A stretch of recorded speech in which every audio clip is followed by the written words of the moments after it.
El día de hoy hemos llegado aquí, a Bogotá. Queremos llevarle una nota muy importante sobre el Centro de Memorias, Historia, que tiene que ver con el conflicto armado, desplazamiento en general. Queremos llevarle esto a ustedes, que hace parte de la cultura de nuestro país. Vamos a averiguar qué es, qué representa para el país, y Magazine le estará llevando a ustedes toda esta información tan importante y cultural. Así es que vamos.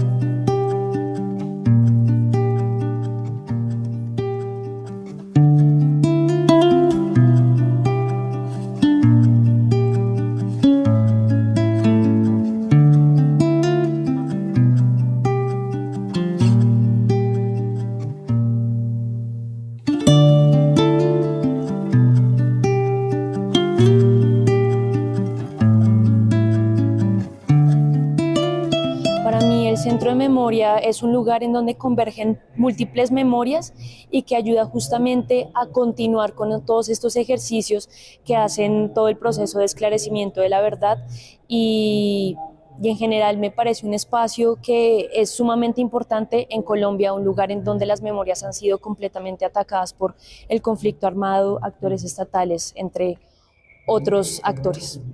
El Centro de Memoria para mí es un lugar donde podemos reencontrarnos con nuestros pasados y toda la historia de nuestro futuro también.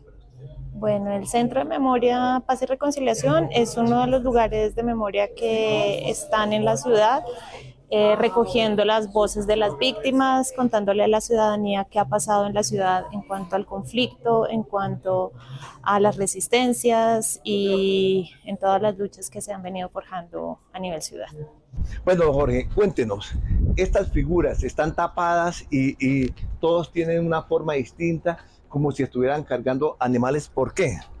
Bueno, esto es la representación realmente lo que es el conflicto. Ahí miramos las personas donde van cargando, que representan como víctimas del conflicto. Entonces, esto es lo que miramos en todos estos. Toda esta cantidad de fosas existieron para personas que sepultaron aquí hace muchos años, ¿sí? Muchos años. Este era el cementerio central. El cementerio central, sí, señor. O sea, que los que estaban acá se desocuparon y en representación colocaron estas figuras sobre los que murieron en el conflicto armado y desplazamiento y todo eso, ¿sí? Sí, aquí está todas estas personas, por lo menos de Galán. Aquí hay muchos personajes de mucha importancia.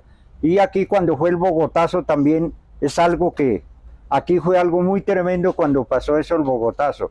Miramos a la parte de atrás, en este monte que hay donde supuestamente eran las volquetadas de personas, de víctimas, donde llegaban y las tiraban ahí, la descartaban ahí. Entonces miramos que ese lugar es un lugar realmente, como se dice, seco. Ahí y estas víctimas fueron del conflicto armado. Del conflicto, cuando fue el Bogotazo. ¿Desde hace cuántos años? Ah, desde el Bogotazo. Del Bogotazo. Ahí eso fue mucha gente, porque es que el Bogotazo se revolcó y eso fue algo muy tremendo. Entonces, todo esto está aquí. Esto aquí es una leyenda. Sí, ¿y qué tipo de humanos traían? ¿Por qué los mataban? Por el problema de cuando mataron a Jorge Gaitán. Ajá. Entonces se revocó todo el pueblo. Y los que morían en las calles los traían y los tiraban ahí. Por volquetada los tiraban ahí. Y esta es la representación de algunas, porque son miles de personas que murieron. Son miles. Entonces estas fosas las dejaron y las cubrieron en representación de las víctimas, de los que murieron. Sí. Entonces, este cementerio, antes era todo esto cementerio. Cementerio, todo esto a la parte de abajo donde está ahorita edificado, que es el Centro de Memoria y Paz y Reconciliación. Ajá. Entonces ahí había un mostrario antes, ahora lo quitaron, donde cuando hubieron ingenieros y todo eso que empezaron a excavar y todo eso, y habían todavía seres humanos que estaban todavía muy recientes Cuando sacaban cuando sacaron todo esto. ¿Qué va a hacer? Claro, habían recientes, entonces pero como era el espacio que iban a hacer, entonces lo sacaron. Claro, este terreno es bastante grande y habían muchas fosas. Sí, esto es algo que realmente mucha gente no conoce esto, mucha gente no la conoce, pero esto aquí tiene mucha historia. Yo conozco esto cuando recién empezamos. ¿Eso hace cuántos años más o menos? Nosotros empezamos aquí cuando empezaron a construir esto, nosotros estamos aquí desde el 2014, cuando empezamos a venir a este lugar. Ajá. Y a trabajar con este proyecto de cartografías de la memoria. Para el Centro de Memoria, Paz y Reconciliación se destinó un terreno ubicado en el Cementerio Central de Bogotá, construido durante el siglo XIX, el cual albergó familias con altos ingresos y decenas de miles de personas de los sectores populares de la ciudad. Hoy en el cementerio se pueden encontrar las tumbas y mausoleos de expresidentes, personajes de la historia del país y víctimas de la violencia sociopolítica. La construcción del Centro de Memoria, Paz y Reconciliación fue antecedida por la realización de proyectos de prospección y excavación arqueológica a cargo del Equipo Colombiano de Investigaciones Antropológico-Forenses, ESIAF, con el fin de evitar la pérdida o destrucción de bienes patrimoniales de la nación, constituyendo una de las investigaciones más grandes que se ha realizado en el país y en América Latina en un contexto funerario. El trabajo dio como resultado más de 3.600 exhumaciones que permitieron recuperar las claves de 170 años de historia de Bogotá. Desde sus inicios se ha tenido un compromiso con el legado de la memoria de la ciudad. Esto llevó a indagar en el monitoreo arqueológico sobre la posibilidad de encontrar en este sitio las fosas comunes del 9 de abril de 1948. No obstante, por los estudios y por el acompañamiento de Gloria Gaitán, hija de Jorge Eliezer Gaitán, se descartó esta opción.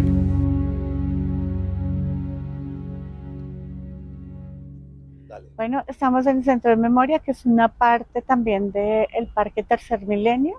Inicialmente lo que se buscaba era hacer un artículo de tierra sembrada de memoria. ¿Por qué tierra sembrada de memoria? Porque no era un lugar solo para las víctimas del conflicto, sino también era un lugar en donde en Bogotá el cementerio central tenía dos partes.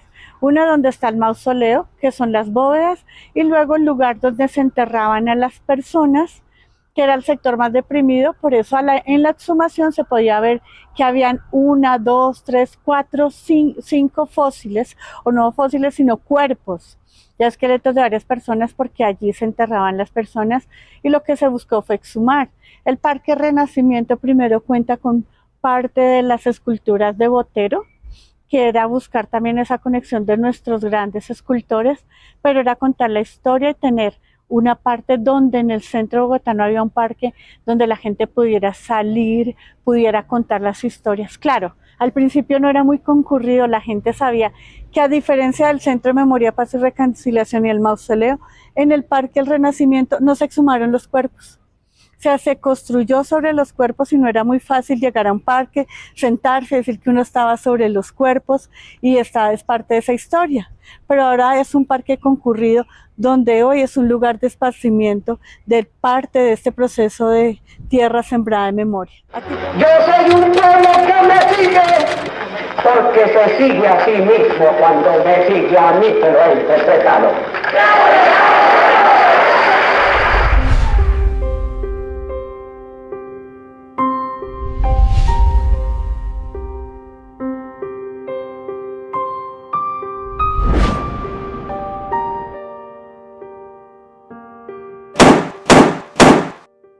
Gaitán es asesinado en la carrera séptima, en el centro de Bogotá, cuando sale de su oficina del brazo de Plinio Mendoza Neira, quien narró el acontecimiento. El supuesto asesino, Juan Roa Sierra, es capturado por el dragoneante Carlos Alberto Jiménez. Excitado y jadeante, no habla. De los cafés comienza a salir gente. Se oyen los primeros gritos, los primeros clamores de venganza. Juan Roa Sierra es golpeado brutalmente hasta la muerte. Sin vida y casi desnudo, comienza a ser arrastrado por la carrera séptima de la iglesia de San Francisco hacia el sur. Transfigurados por la ira, los más exaltados golpean el cadáver con llanto colérico y pasión de venganza. La turba anónima arrastra el cuerpo hacia la calle 14 y semidesnudo es llevado frente a la puerta del Palacio Presidencial, donde permanece 20 horas tapar. El pueblo pierde la razón. Estimula su locura a un grupo revolucionario que se apodera de las radiodifusoras e imparte órdenes de asaltos. Los barrios se lanzan sobre el centro de Bogotá. Se forma una gigantesca manifestación que cubre la carrera séptima y avanza hacia el Palacio Presidencial. Cuando la multitud se asoma a la Plaza de Bolívar, se da la información de que se aproxima un tanque amigo. Eran varios con banderas rojas. Era la ilusión que siempre alimentaron las masas liberales.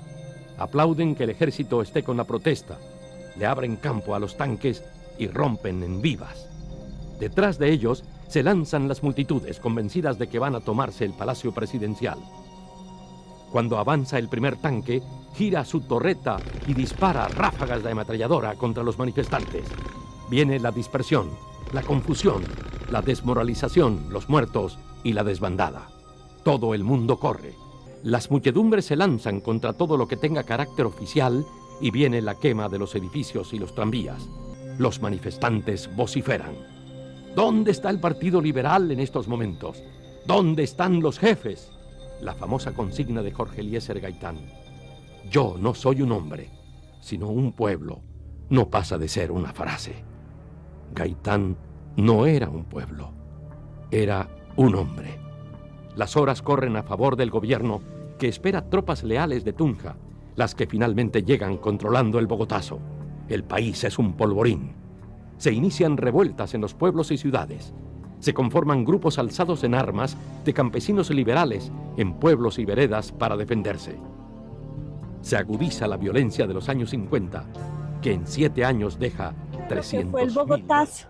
En el Bogotazo era muy difícil porque como fue tantas muertes, tantas personas allí sin familias que recuperaran los cuerpos, pero fue una crisis, venían las volquetas y los cuerpos fueron depositados en este sector, y este sector hay que recuperarlo porque es parte de la memoria. En las administraciones anteriores no habían crecido los árboles de este lado, que es como una especie de bosque nativo, ahora sí, pero este es un lugar sembrado de memoria. Cuando digo sembrado de memoria, es que ahí hay familiares, amigos, madres, hijos que fueron parte de un momento histórico que fue el Bogotazo. Luego se hace la parte monumental, que es un poco evocando todo el pasado, el presente, el futuro, lo que se busca, y por eso se construye aquí en el Centro de Memoria. Si nosotros miramos las paredes del fondo, alcanzamos a percibir que aún la pared alcanza a contar parte de las bóvedas que habían allí y parte del proceso, y cada una de estas esculturas talladas en piedra, que fue un ejercicio donde no solamente se buscaba contar la justicia ciega, que la justicia es ciega como lo muestra esta imagen, y luego sale lo que es la parte de los principios y la religión. Pero también contar la creciente ciudad, cómo la ciudad crece con Monserrate y lo que ha dejado. Yo les podría decir a ustedes hoy que este es un lugar sembrado de historias. Cada persona que yace aquí es una historia que se perdió, que se contó, y esto es parte del lugar donde llevamos nosotros alrededor. ¿Qué hace cartografía en este sitio? En este sitio nosotros tenemos el espacio que nos dan ahí para trabajar por ser un grupo de víctimas y porque trabajamos. Ahí es un lugar donde se llama Oficios de la Memoria. Buenos días, me llamo Gael y me gustaría presentarles el proyecto Cartografías. ¿Pueden acompañarme? Cartografías es una editorial de la memoria que nace del corazón de una víctima, ¿no? Como podemos ver aquí a Jorgito. Este es el trabajo a lo que nos dedicamos, la recopilación y redactación de sucesos o de obras artísticas que busquen la representación y el principal protagonismo de las víctimas, como en este caso pueden ver, Jorgito. Todo lo que pueden ver aquí en el espacio, tanto artesanías, manillas, como pocillos, las obras artísticas, los mismos libros, los mismos cosidos son hechos por víctimas del conflicto armado, y todo te quiere contar una historia, ¿no? Todo es una víctima queriendo narrar un poco de ese conflicto que vivió, ¿no? Trayéndonos pues a Bogotá, a nuestra ciudad, algo de su cultura, algunos de sus tejidos, algunas de sus tallados en piedra, que pues son muy valiosos, ¿no? representan mucho de lo que es la víctima, como también sus escritos, las historias de lo que ellos hicieron, de lo que ellos vivieron y pues cómo el conflicto armado una vez llega a su casa. Dentro de estos libros que están aquí, ¿qué tiene? ¿Cuál es el contenido? Vale. Acá en Cartografía nuestro principal trabajo es la redactación y recopilación de historias del conflicto armado, como ya había dicho. Nos dedicamos a lo que es la creación de este tipo de escritura de estos libros, que como pueden ver están hechos en cartón y pues tejidos a mano, ¿no? Todo lo que pueden ver es hecho por una víctima. Entonces ese libro se llama Jorgito y te quiere contar la historia de quién es Jorge, ¿no? Jorge es un niño de 13 años víctima del conflicto armado, que es desplazado de su territorio, y este libro te lo quiere contar. A diferencia de un libro de investigación, que no los desmeritamos, claro, pero a diferencia de un libro de investigación, en este vas a encontrar de primer plano lo que vivió Jorgito, ¿no? Entonces, más que una historia queriéndote contar un relato, es una conversación que tú puedes tener a medida que vas leyendo el libro de quién es Jorgito, ¿no? Entonces puedes ver que Jorgito te va contando un poco de su cultura, quién es él, qué es lo que hace él. Por ejemplo, como pueden ver aquí, la fueteadora te cuenta un poco de la cultura, de lo que es la flora y la fauna que encontramos en Semana Caldas y la conexión que tiene la víctima con este mismo. Junto pues a este trabajo, también tenemos trabajos como La Golosa, que son pequeños escritos de las víctimas, de esa parte que ellos dicen que su corazón se quedó en el campo, ¿no? Cuando hablas con las víctimas te das de cuenta que ellas repiten mucho una frase, la cual es mi corazón se quedó en el campo. Entonces este libro, que se llama La Golosa, que es como un libro, un juego, está contando pues como pues cada parte del corazón de la víctima que se fue quedando, ¿no? Desde un perro, desde un padre, desde una madre, hasta una casa, unos zapatos. Entonces pues es cada víctima queriendo contarte esa parte que perdió.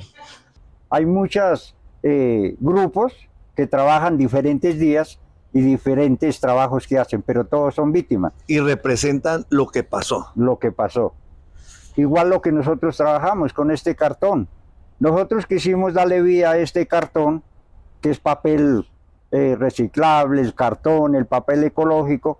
¿Por qué vida? Porque miramos que todo lo que está plasmado ahí es algo vivo. Entonces yo miro cuando nosotros empezamos a hablar, empezamos a contarle y todo eso y a mostrarle estos trabajos, muchas personas derraman lágrimas a través de estos relatos, de estos cuentos de La Golosa. Entonces miramos que es un proyecto vivo.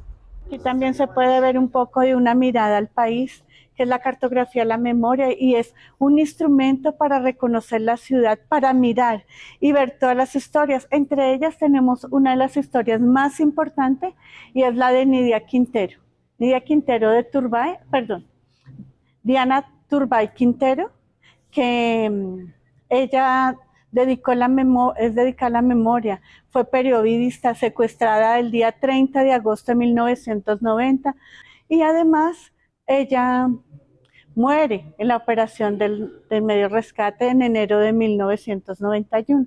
Pero así podríamos contar muchas historias, no solo de los próceres de muchos lugares. La única historia que hoy no se cuenta, que no está en las fotografías, es la de las víctimas, o sea, del familiar campesino, del que sembraba la tierra, del que dio su vida y hoy solamente yace en las montañas. Pero el Centro de Memoria cuenta un poco más llevado a los políticos, a los periodistas, a los literatas y algunos lugares emblemáticos que se pueden ver en este sector, pero más llevado a que la historia y los registros no se olviden. Cartografías es ese recorrido y esa mirada por la historia y también plasmada en literatura, como se puede ver aquí.